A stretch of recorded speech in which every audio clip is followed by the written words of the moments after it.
What can life teach us about business? And what can business teach us about life? If we succeed in one, do we have to sacrifice the other? I'm Sarah Armstrong. And I'm Colt Brenner. We met in the boardroom working as execs, but we've developed a unique friendship posing these and other philosophical questions to each other. We bring a passion for continual learning and deep friendships to this podcast that contemplates living elevated lives.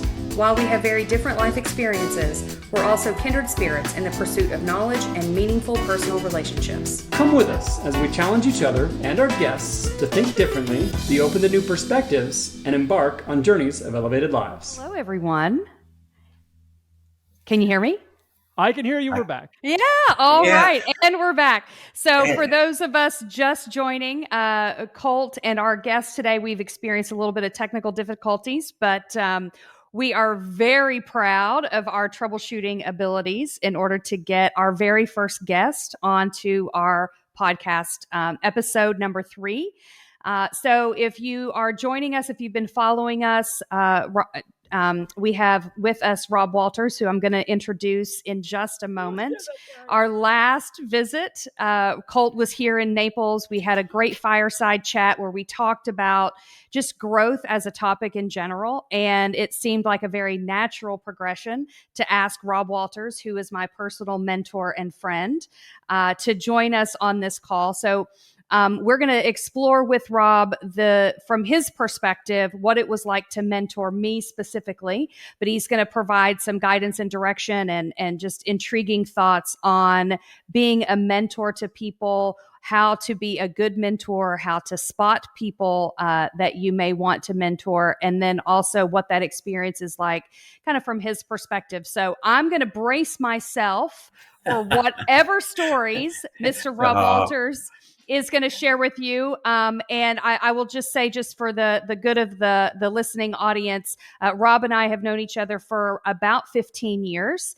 We met at a small community hospital in Ashland, Kentucky, where Rob still resides. And we have maintained a very close personal relationship for a very long time. I still consider him a mentor, and our relationship has certainly grown and evolved over years. And now we're just great friends. So I'm so thankful for you taking the time out to join us today. So Colt, from that, I'm going to turn that over to you, and you can do a little bit of recap on our previous episodes, and then I'm going to let you interview Rob while I brace myself for whatever stories are going to be shared today. Shoot. All right. Well, so last week's episode, the one that we did in Naples together, that was fantastic to be present with you to record that. Feedback continues. People really starting to dive into this idea of taking proactive control of their growth process, right? Really recognizing that is something that we have control over in our lives, taking those first steps and deciding what do I want in terms of my own growth? What's the vision that I have for the future, and how can I start moving towards that? So really excited that we have kind of kicked off this internal exploration for people who have started to listen. So obviously very excited to continue doing that, both for myself, I know for yourself, and then for the people who are taking time to listen with us. Quick recap also on our 2 actions from last week.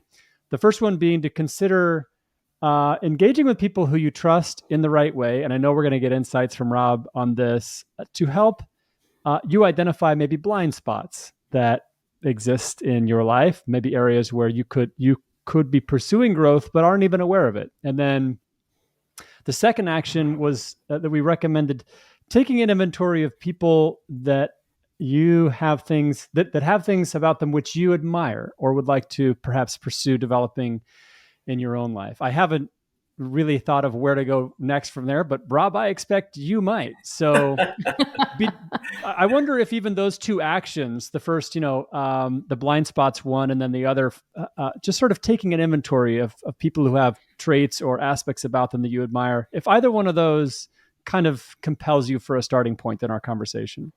Yeah, sure. And first of all, I want to say thank you very much to both of you for inviting me. You guys have done a great job. I've watched both of the podcasts. You guys are naturals, and I'm sitting there going, okay, growth. I understand growth. Let's talk about growth. And then no. Let's talk about purpose. And we just go from one item to the next. And You guys are hitting on all the topics, and it's just a pleasure to be here. And Sarah, thank you very much. You were very kind. Uh, the thing that the thing that people have to understand, and as we'll get back around the barn to the questions that you had, but the things that people have to understand very first when it comes to a mentor relationship is that this is honesty. It is a mirror. Then the mirror that I'm holding up for someone that I'm working with is not distorted in any way. And sometimes the pictures are uncomfortable. Sometimes the reflection really makes that person dig deeper than what they want to dig. And that is just part of the process. It takes strength. It takes determination.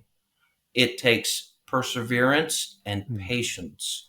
And bless Sarah's heart with all the successes that she's had. And I told her right from the very beginning, this is going to be a difficult journey. It has been, but it is extremely rewarding once you understand what it is that you're accomplishing in life. And it is also very, very difficult to explain to someone who hasn't gone through it. So, is that fair to say, Sarah? It is very fair to say. It's funny. Rob and I, very often I will call Rob, and he had said something to me probably, 15 years ago that I just, I heard it and I believed it because I believed him, but I didn't understand it. And 10 years later, 12 years, 13 years later, I have called him and said, now I understand. I had an experience. I've grown in my understanding of what all of this means. And he just chuckles and says, well, good for you, when I finally understand. But it's taken that long. There's been a couple of instances that it's really taken that long for me to understand exactly what he meant when he made some comments that he made. Yeah, I'm not there to motivate anybody. I'm there to open their eyes. And that's the way that I approach this. So getting back to your questions, how do you emulate someone? How do you approach someone? The very first thing that you need to understand is yourself. First, understand. And that starts with understanding yourself. What is the motivation? What is it that you're trying to accomplish? And again, look in the mirror. You're not fooling anybody. You better be honest with yourself first. And then once you understand what it is that you're going to accomplish, this is where that word purpose comes into play. Then you can turn around and start to teach. In this instance, you're teaching yourself. Seek out those people that you believe will be able to teach you. You can read about it, but more than anything else, you need to experience it. You need to have a dialogue. You need to have one-on-one. You need to understand that you're teaching yourself about growth. And when you do that, you better trust yourself and you better trust the person who's talking to you. The moment trust is violated, go somewhere else. Right? So when you go to seek out teaching, seek out someone that you trust. And when you find someone you trust, learn what you can, and then it may be time to move on or it may be time to go deeper.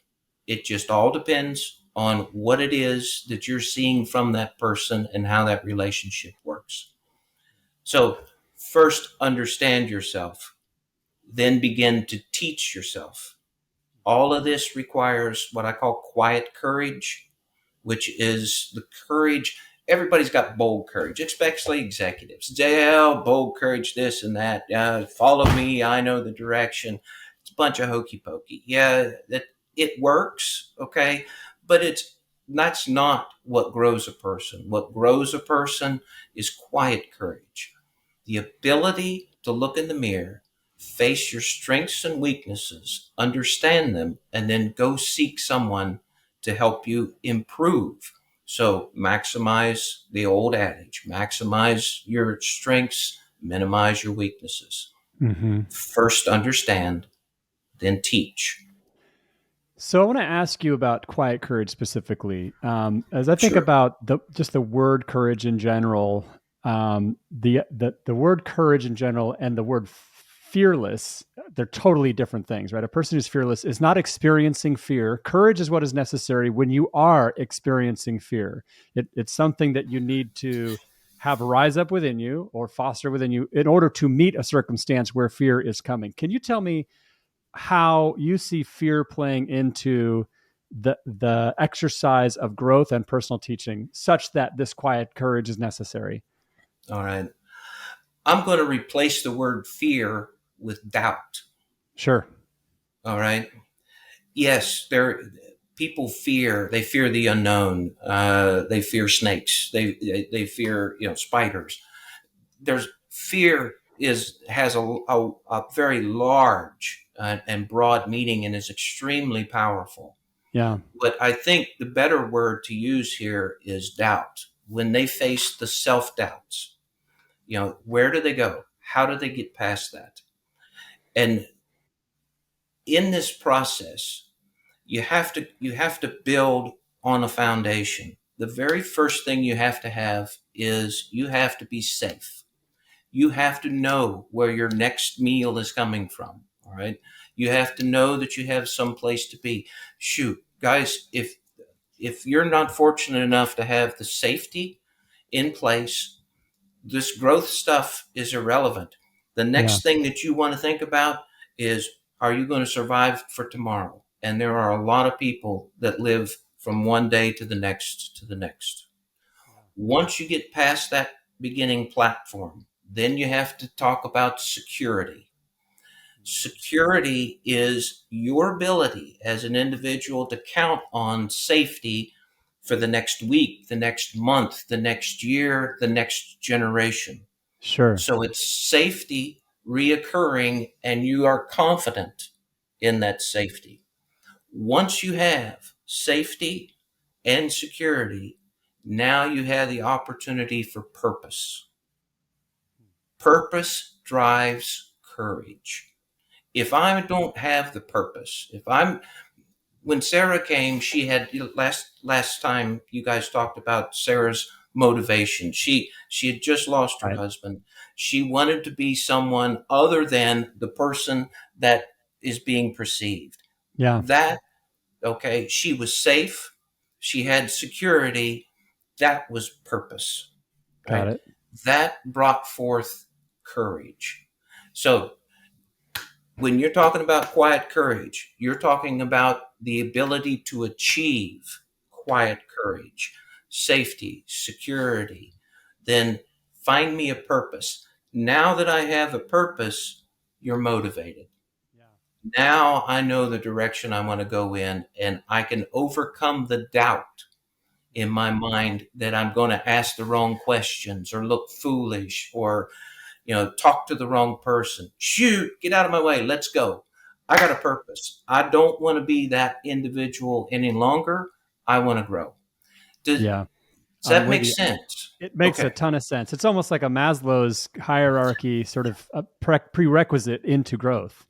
That is exactly right. Very good. That's where this all comes. That's where that comes from. The very bottom.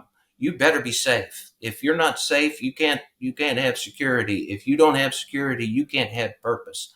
And excellent.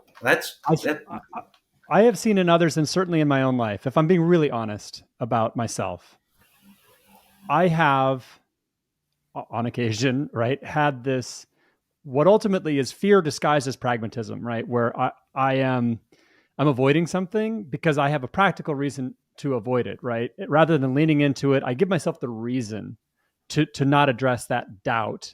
That doubt is there to protect me. That doubt is there because if I go down that path and blow it, well, then there's problems. So it's a pragmatic sort of bypassing of my opportunities for growth. Is that something that you see a lot? Absolutely. Sarah, what path, if there's two paths out in front, which one will the person always choose? The one with the least perceived pain. Least resistance. Yes. Resistance. That's right. Yeah. Show me the path that I'm not going to have pain. I'm not going to have the resistance. I'll take that and go right down it. Yeah. You have to have that purpose is driving you here. All right. You have to take the risk. If Sarah doesn't come to me and say, I want you to teach me. That was a huge step for her. And if she doesn't come to me and say that, then she doesn't learn. She can go grow and understand, and she will develop, but she doesn't go down the path that she has chosen. As a mentor, I'm looking at her, and early on in the process, after we got to know each other and trust each other, I'm looking at her and saying, hey, this is going to hurt. This is going to be painful. Do you still want to go here? And her answer was unequivocally, absolutely. Okay. She's making choices all around, all down that path. There's a signpost. As a mentor, I'm putting in a signpost and I'm saying, be careful. The next choice you make is going to bring more pain. Okay. Yeah. I think the thing, sorry, Rob, I was going to say, I think the thing to add, Colt, is that, there's a lot of pent up, just emotional drive in the very beginning that it, for me anyway, allowed me to push through some of that doubt and just accept the pain that was going to happen, mainly because I had a good mentor to teach me what to expect when I pushed through that first time.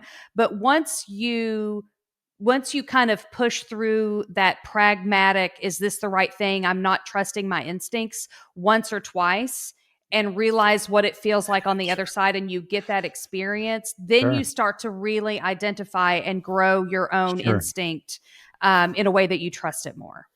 Got it. Yeah. What she just described is the cycle of human development, and that's a sidetrack, but that's what she just described. She's she's gone to the facts, she's used the tools, she's gathered information, she's had an experience, and now she understands, and then she's going to modify the purpose and go right back up to the very beginning. And okay, what set of facts can I glean now that I have this revised purpose, and just go right through it over and over again. Every person does that. Every person. Corporations do it. The culture within a corporation is really a reflection of the people driving, leading the corporation. But you watch, a corporation will go through the same iteration over and over again, modifying purpose, because they're getting more skill, more knowledge, and then an understanding. Now, they could go the wrong way, or they can go develop a better product, a better service, a better culture. So I think a lot of people who hear this idea of there is pain in growth, there's discomfort is the term that we used. But I understand that pain is another appropriate descriptor here. I think something that happens is that they recognize, okay, yeah, that's the real path, the actual path where I'm going to evolve as a person will include that. And anything else is probably just a marketing job to sell me something. So I've already come around on that corner, right? I accept that in order for me to actually grow in the ways that I'm interested in growing, I'm going to have to experience some discomfort and pain. As I look forward into that, I don't know if I'm looking forward. As I look into that, I think about something that always helps me as I head down a path that I know will include pain, is to have some sense of, well, what kind of pain? Like, you put your hand inside a box. Is it going to be pain because it's very, very hot? Is it going to be pain because it's very, very cold? Is there a bee in there that's going to sting my hand? Can we unpack that a little bit? Because the more I know about the pain I should expect to face, the more I can find that courage. Boy. Mm. Yeah, you want me to start that one? Because I can tell you my own personal experience with that. Yeah. It is the first pain, I think, and the most prominent pain was just shame. I think is like the bottom of the, like, is because you think you are one thing, right? In your mind, you're judging yourself from your intentions, and come to find out that people are experiencing you in a lot of ways the opposite of what you intend. Oof. And so that shame of, one, not even realizing it, two, disappointing people that you care about, that realization that you have caused pain to others unknowingly, or you've made them uncomfortable unknowingly, or you've made them feel less in some way or not valued in some way. Like that shame is deep. And And my job, and that's very well put. My job is to say, you know what, it's okay. You know, to use Colt's analogy, it's Colt. It goes back to tell them what you're going to tell them. Sure. Tell them, Yeah. right, and then tell them what you told them. Prepare Colt for what's in the box. If it's going to be a bee sting, fine. It's going to be a bee sting. Okay, it's going to hurt. It may. Hopefully, you're not allergic. You know, we're going to get past this. You prepare the individual as much as possible. You can, as a mentor, you can only do so much because you don't know what all the things that they're going to be touched when that level is reached. The only thing you can do, and this goes back to what Sarah said in the last podcast, is there were tears sometimes. Okay, the only thing that you can do is pick up the pieces, hold up the mirror, and say, you know what, you have grown. How does that feel? Here's how you've grown. And you must be specific. Don't say, boy, you're a better person because of this. That's crap. Okay. Here's how you grew. Here's what you did in this next meeting that was a benefit from the pain that you just felt. So you're working with that individual to show them, not tell them, show them the benefits that they're gaining from what they just went through. It is a dynamic process, and it's one that is, oh my gosh, the joy that you can receive going through this as a mentor is extraordinary. The pain is also extraordinary. You Well, feel it as a mentor as well. I really want to get into the perspective of the mentor, but there's something that I want to kind of unpack here, because we actually touched on this, Sarah, you and I, when we had the last episode. It's, you may be encountering people who have things to offer you, but they don't have. And it's so clear, Rob, you have a great depth of expertise as a mentor. You're bringing so much instinct, insight, experience into that role. And yet I don't know, Rob. I know people who I admire. I know people who I respect very deeply. People who I would aspire to be like. I have a sense that there may be some elements of this mentoring capacity that I might have to bring with me as the mentee, which is that moment of being able to be very specific about how I think I may have grown, or other aspects that a great experienced mentor would bring that perhaps these people don't have, in order for me to gain access to the growth that they may have for me. What do you have thoughts on that? Maybe Sarah, you have thoughts on that, both of you? I think, I mean, I am very fortunate that Rob is Rob. I agree with that. I think that what you're describing, though, is really a function of asking for feedback. And when you think about growth, you're asking for multiple, you could be asking for multiple perspectives. So I think that it doesn't have to all come in one package. I was very fortunate that Rob, as a mentor, was all in one package. And I learned a lot from my time with him directly, and continue to learn. But I think that, and we talked a little bit about this in the last episode, which is, if you don't have a Rob in your work environment, or you can still get that growth by having trusted relationships and asking people, what are my blind spots? What did I see? How could I be thinking about this differently? So if the mentor doesn't have, or the person that you're seeking guidance from doesn't have the background to offer it, you then, as the person wanting to grow, have the opportunity to go seek it and instigate by open-ended questions. Right. So this is now bringing me to the perspective of the mentor. This is something that I'm excited to get into. So we want to talk about agenda. So if you have that opportunity to ask somebody for their input, an experienced mentor knows how to make the only agenda be how that individual wishes to grow. And an inexperienced mentor may not quite have that strength of instinct, right? You would encounter somebody and ask for feedback, and I'm sure a well-intentioned person would just do their damnedest to keep their own agenda out of the mix. I want to hear from Rob. How do you keep your agenda out of the mix? Yeah. Love. All right. That's how you do it. It is there. again, I could get into this a whole lot more with the use of the personal growth engines and the 8 cylinders. All right. But love in this text is you are driven. It's a need. You absolutely must find the way to help this person to meet their legitimate needs and to be their best person. You don't have a choice. It's not like I'm sitting there, well, we could grow here, we could grow there. That's for corporate stuff. I could build a company and run a team, and that's corporate stuff. When you're mentoring, it is absolutely the verb love that drives. You don't have a choice. You must set aside your agenda and put it in place, put her agenda, her needs in place. Yes. If she wants to go make $1 million, great. That's not a need. That's a want. Yeah. What does she need? And that's where the mentor looks at it and says, okay, we must get here to meet this need.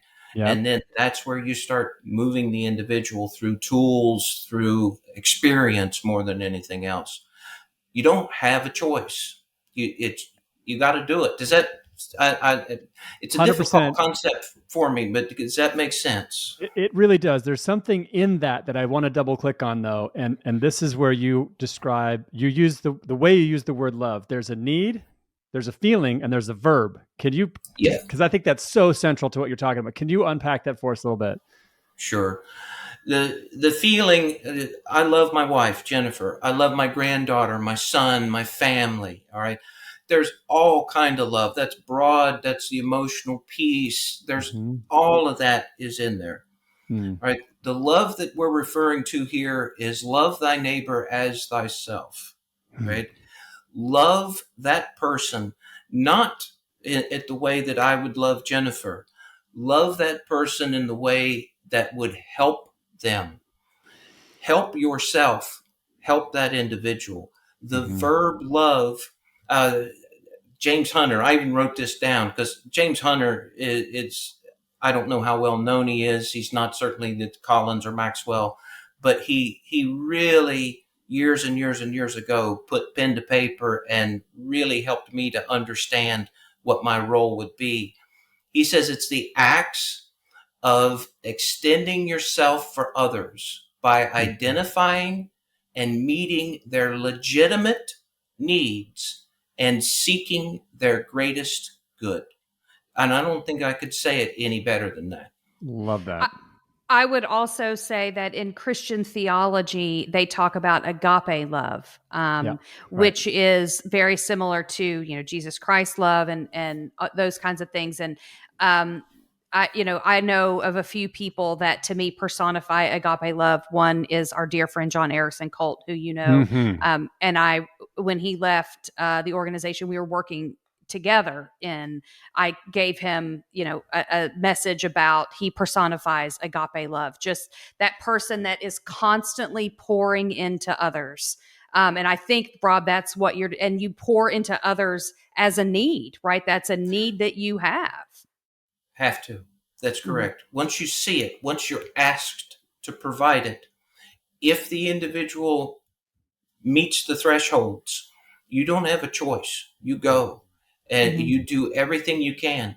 Failure is a real possibility for any mentor. You can screw up, you can fail, you learn from it, you pick yourself up, dust yourself off, and you go on and you help the next person as best you can. No one is perfect. But once you get that call, you absolutely have to go along with it because it's a need. Yeah, and I think that's a really nice segue into one of the things that I heard after our last podcast when I said you were going to be joining us. What I heard from several people was we'd love to hear what it was like from Rob's point of view. Oh, yeah. So if we could kind of go back in time and you can paint the picture a little bit of how we met, I know I told a little bit of the story in the last podcast about where I was, emotionally and my own personal life and kind of where my headspace was. But I'd love to hear and have you share with our listeners, which is now an S. We're very excited with our listeners. What that was like and how you saw that as an opportunity and a need that you had. All right. I'll skip through it fairly broad. When I was assigned the responsibility of the area where you were working in, there was a lady that was in charge of that group. She made me aware that you were off for personal reasons, the death of your husband. And so when you returned, I wanted to see if there was anything I could do to help you. And the things that I observed were extreme intelligence. Your IQ was way beyond the norm, and your understanding of the systems and processes was way beyond anybody else sitting around the table. Right, so that caught my attention. Your energy level, so IQ, EQ, and energy. Your energy level was also off the charts. So then the question became in my world, can she learn the EQ, the emotional quotient? Can she learn maturity? Can she learn leadership? Can she learn management? And so I started putting her into environments where she had to express herself in a leadership role. If you'll think back, I kept giving you additional responsibilities and putting 2 people in the room, 4 people in the room. I needed to find out where her EQ was. And at that point in time, IQ and energy was driving virtually everything. It was a machine gun environment. She mentioned that the last time. And do what I say, and great, we had a great meeting because everybody agreed with me. Life's good. All right. Let's go. Now, let's go. Let's go do it. She wasn't wrong. She wasn't wrong in her assessments, but she missed the opportunities. So then the question is, if I show her how to dwell on some of those opportunities, how to dig for them, will she do that? So I think the first 2 things that I provided for you, the first 2 tools, where the first one that I gave you was, who's the most important person in the room? And you ask yourself that question. I don't care if you're CEO, been there, done that. It's overrated. All right. You walk in a room, you ask yourself, who's the most important person in this room? And the answer you better provide yourself is the person with the best idea. And that sure isn't me, because all I've got is questions. All right. I needed her to find the person with the best idea. In order to do that, I gave her a second tool. And the second tool is the natural ratio. Do you remember that one? Early on.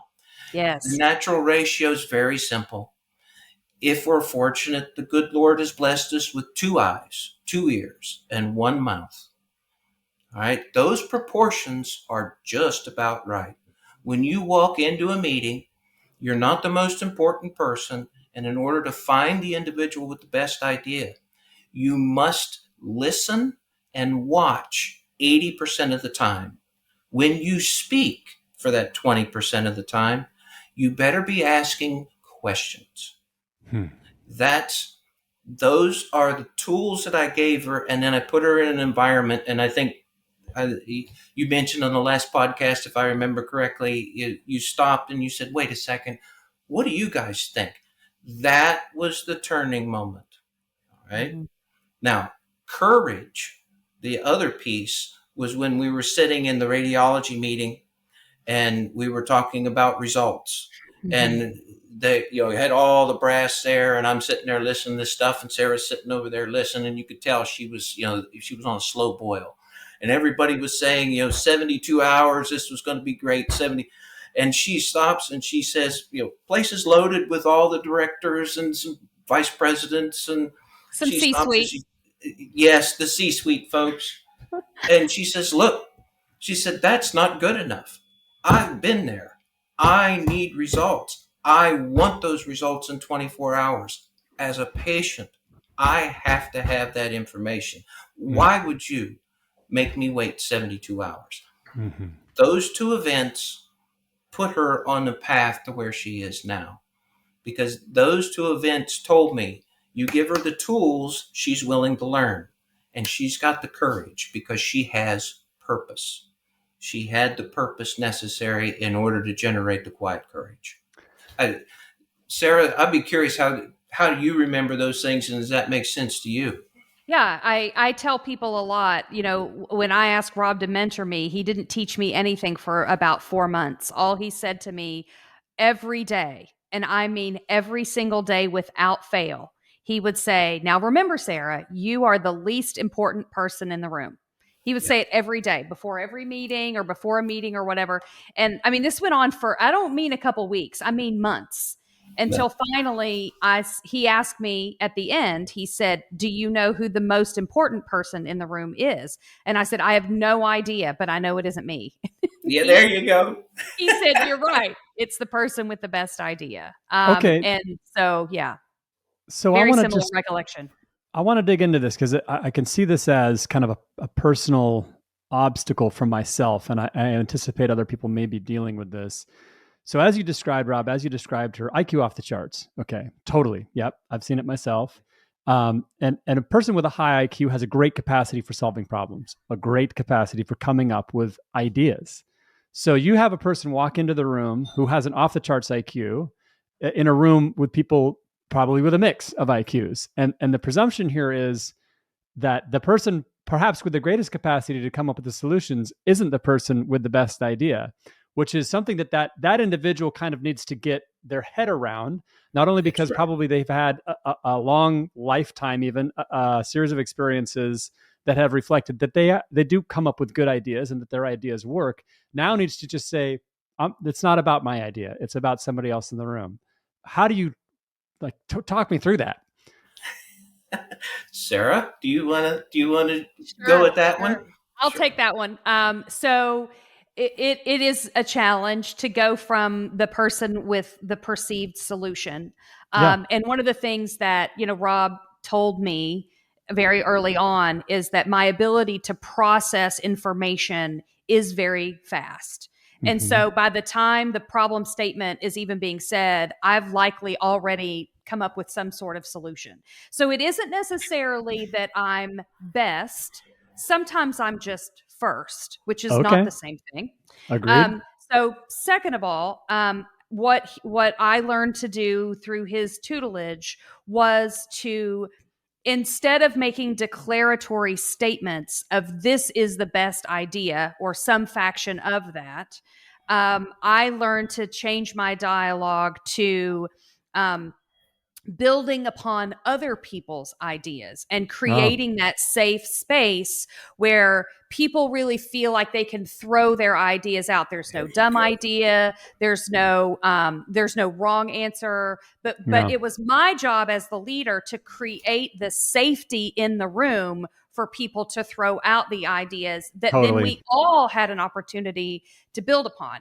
And what's interesting is after I left my time with Rob and went on to another organization, I studied leadership through the University of Washington. I was in this year-long transformational leadership program. It was an amazing experience, just taught me so much. But in one session, we spent an entire day with an improv actor. And so this guy that worked at an improv comedy, whatever, he came and taught our whole class about improvisation.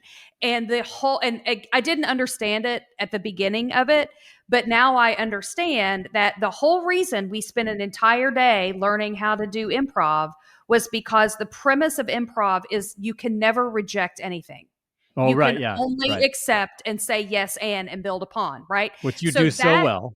That skill as a leader is what Rob is describing is, yes, that's a great idea. And what if, is it possible that we could do this? And then people, and so you're building energy in the room and you're building this momentum so that the outcome is not one person's idea. It's a collaboration of everyone's participation. Totally. I've heard you say yes and. Did I pass the test, Rob? Yes, very Okay. good. Very Sorry. good.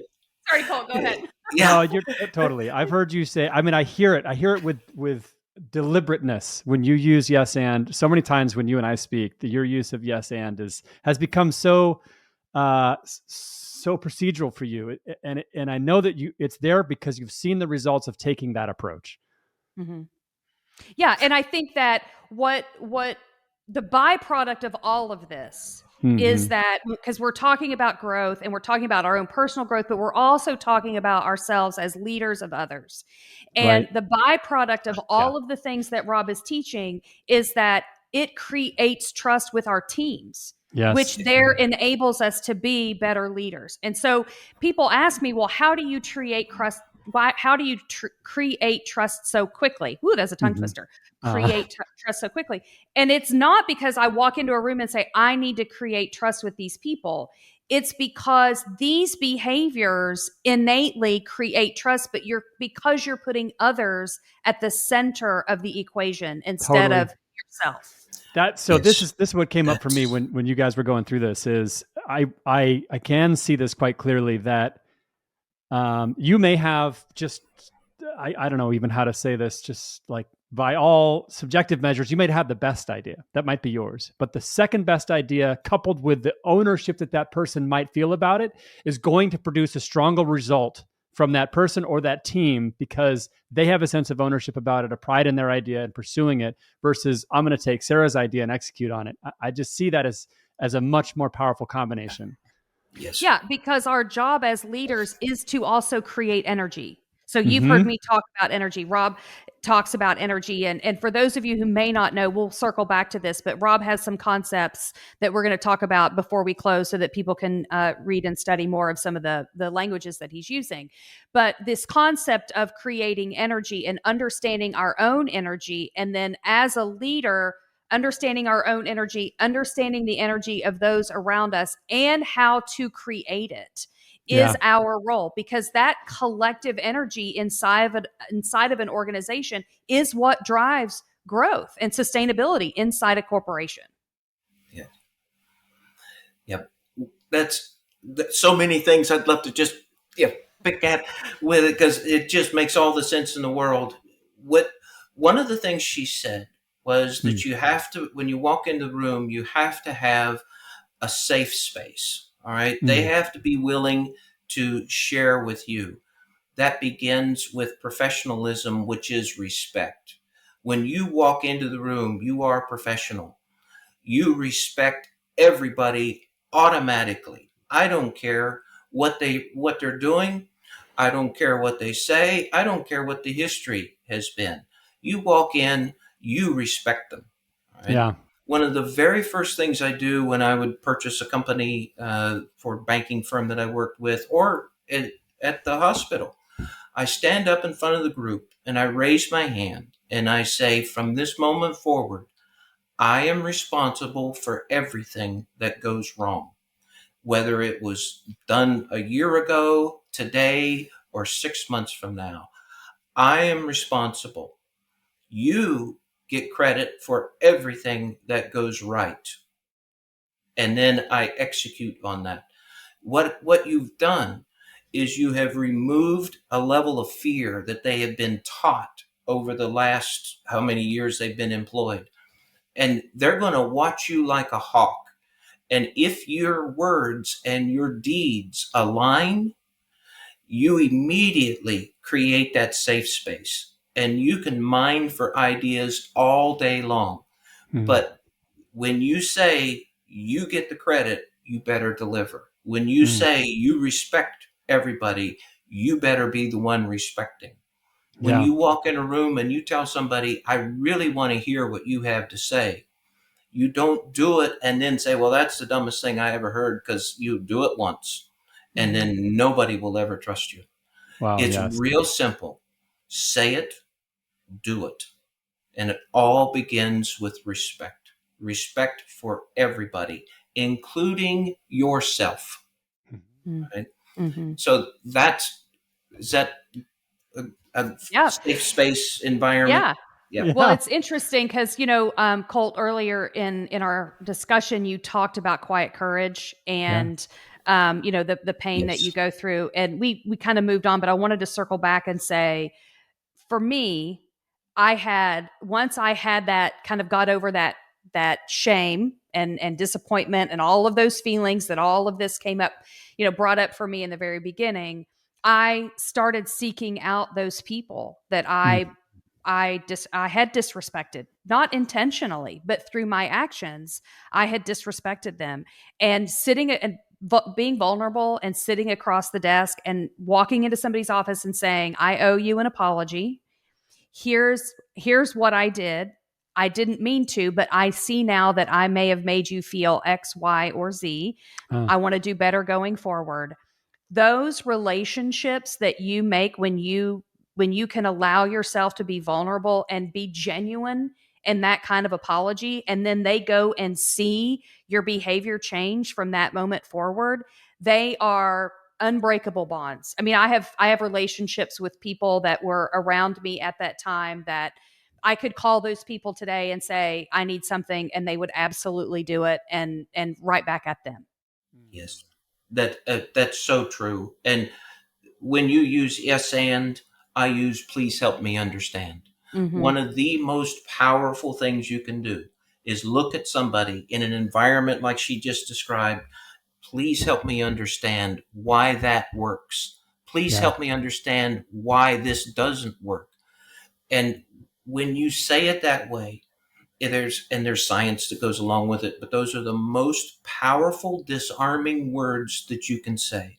Mm-hmm. You go into apologize, and then you turn around and you say, please help me understand. And boy, people will drop everything. Yes, I can do that. And now you are talking at a different level, a level that you could never get to in with a prior attitude.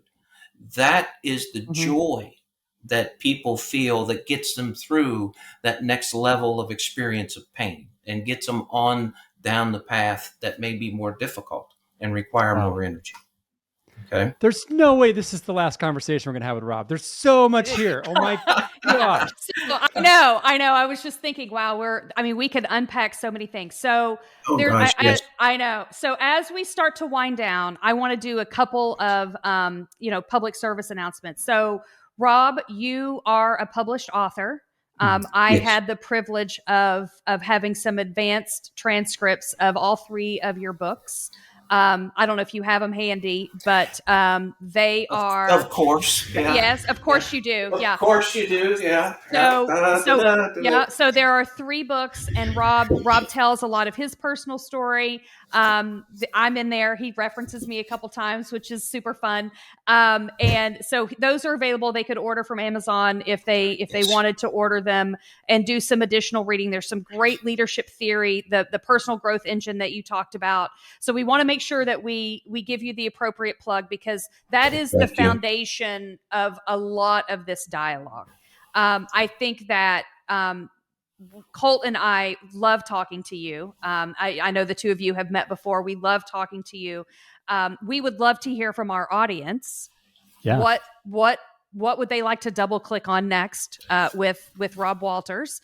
And then certainly, Rob, what would you like to talk about next? Is there something that is burning on your mind that you'd like to come back and visit us about? No, I've had a ball. I can't believe that we got to wrap this thing up. This is you guys and the folks that are listening to it. You tell me what you want to talk about, and let's go. I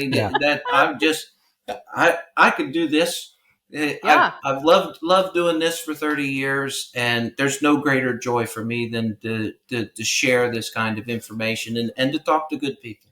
So whatever you want to do, I'm good. So maybe, Colt, you have some thoughts on suggested actions. Perhaps it is reaching out and letting us know if you've got something that you'd like to hear more about from Rob. Is there another suggested action item that you would have for our listeners? Well, so one is I will definitely put the links to the books in the descriptor. So on YouTube, it'll just be an easy click to get to the books. But rather than myself prescribing any specific, this is what we like to do, Rob, because there's so much that we cover. There's so many ideas. And for those who are just like, all right, I love this. What's my next step? Just to have a recommendation for a specific action that our listeners can take from all of this as how will I move next? What's my next move here? Look, you're asking me to put that out there? Yeah. Okay. Look in the mirror. Look in the mirror, and that person that's looking back at you with honesty, I want you to make a list of the 3 things that you want to accomplish in the next 12 months. And then with those 3 things, I want you to rank them 1, 2, 3, and then put it away. And then 3 or 4 days later, I want you to go look at it again and see if that person in the mirror agrees. Then how can we help you get your number 1 goal accomplished? I'm not worried about number 2 or number 3. I'm worried about number 1, because number 1 is going to be way up here, and 2 and 3 are, well, he said I had to do 3, so I'm going to throw those 2 in. Yeah. I want to know what it is that you're looking to accomplish. And the only person that can do that is the one that you see in the mirror. Wow. Fantastic excellent suggestion for an action. Thank you, Rob. You bet. That's a great way to wrap up the call, right? It's hard to add to that. It's hard to add to that. It's perfect. I mean, so grateful for you spending time with us today, Rob. Thank you, guys. In advance for the possibility that you'll join us again. I know we'd really love to get you back on the roster. So this has been a fantastic conversation for me. I'm going to take that action myself and look forward to discussing that next time with Sarah. Excellent. Thank you, Rob. It's a pleasure, as always, to see you. And we look forward to hearing from all of the feedback from all of our listeners. Yeah, pleasure's mine. Thank you very much. All right, thanks.